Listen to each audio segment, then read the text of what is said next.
Pathanamthitta Perunad CIT പ്രവർത്തകൻ ജിതിൻ വധക്കേസിൽ മുഴുവൻ പ്രതികളും പിടിയിൽ. മുഖ്യപ്രതി വിഷ്ണു ഉൾപ്പെടെ 8 പ്രതികളാണ് കസ്റ്റഡിയിലായത്. ജിതിനെ കൊലപ്പെടുത്തിയത് RSS എന്ന് CPIM ആവർത്തിക്കുമ്പോഴും ആരോപണം BJP ജില്ലാ നേതൃത്വം നിഷേധിച്ച് രംഗത്ത് വന്നു.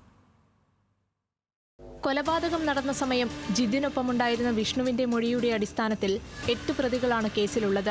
അഖിൽ, ശരൺ, ആരോമൽ എന്നീ പ്രതികളാണ് നിലവിൽ പോലീസ് കസ്റ്റഡിയിലുള്ളത്.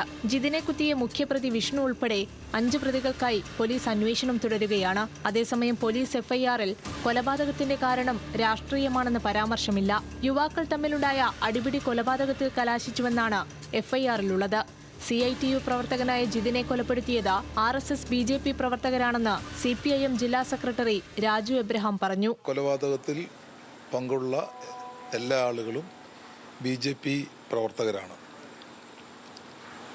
BJP പ്രവർത്തനത്തിൽ പങ്കെടുത്തുകൊണ്ട് നേരത്തെ കേസിൽ പ്രതിയായിട്ടുള്ളവരാണ്.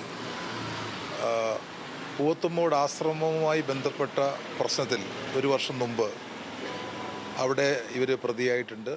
പത്തനംതിട്ടയിൽ പ്രമുഖരായ BJP പ്രവർത്തകർ ഉൾപ്പെടെ CPIM-ലേക്ക് വന്നുകൊണ്ടിരിക്കുകയാണെന്നും ഇതിനെ തടയിടാൻ BJP കണ്ടെത്തിയ മാർഗമാണ് കൊലപാതക രാഷ്ട്രീയമെന്നുമായിരുന്നു CPIM സംസ്ഥാന സെക്രട്ടറി MV ഗോവിന്ദൻ മാസ്റ്ററുടെ പ്രതികരണം. സംഘടനാ രംഗത്ത് സജീവമായി നിൽക്കുന്ന ചുമട്ടു മേഖലയിലെ ഏറ്റവും പ്രധാനപ്പെട്ട ഒരു പ്രവർത്തകനെയാണ് RSS BJP സംഘം മൃഗീയമായിട്ട് കൊലപ്പെടുത്തിയിട്ടുള്ളത്.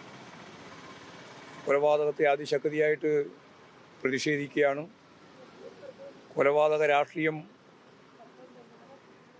വ്യക്തമായ പ്ലാൻ ചെയ്ത് അവതരിപ്പിച്ച ഒരു പ്രസ്ഥാനമാണ് RSS. എന്നാൽ CPIM ആരോപണങ്ങളെ തള്ളി BJP ജില്ലാ പ്രസിഡന്റ് VA സൂരജ് രംഗത്തെത്തി. പ്രതികളിലാരും RSS BJP ബന്ധമുള്ളവരല്ലെന്നാണ് ജില്ലാ പ്രസിഡന്റിന്റെ വിശദീകരണം. പെരുന്നാട്ടിൽ ഇന്നലെ രാത്രി ജിതിൻ എന്ന് പറഞ്ഞ ആൾ കൊല്ലപ്പെട്ടതിനെ സംബന്ധിച്ച് ഭാരതീയ ജനതാ പാർട്ടിയുമായിട്ട് യാതൊരുവിധ ബന്ധങ്ങളുമില്ല. സംഭവത്തിൻ്റെ സത്യാവസ്ഥ ഇതാണെന്നിരിക്കെ CPM-ന്റെ ജില്ലാ സെക്രട്ടറി ശ്രീ രാജു എബ്രഹാം ഇത് ഭാരതീയ ജനതാ പാർട്ടിക്ക് ബന്ധമുണ്ട് എന്ന രീതിയിൽ അത് വരുത്തി തീർക്കാൻ വേണ്ടിയിട്ടുള്ള ശ്രമങ്ങളാണ് നടത്തിക്കൊണ്ടിരിക്കുന്നത്.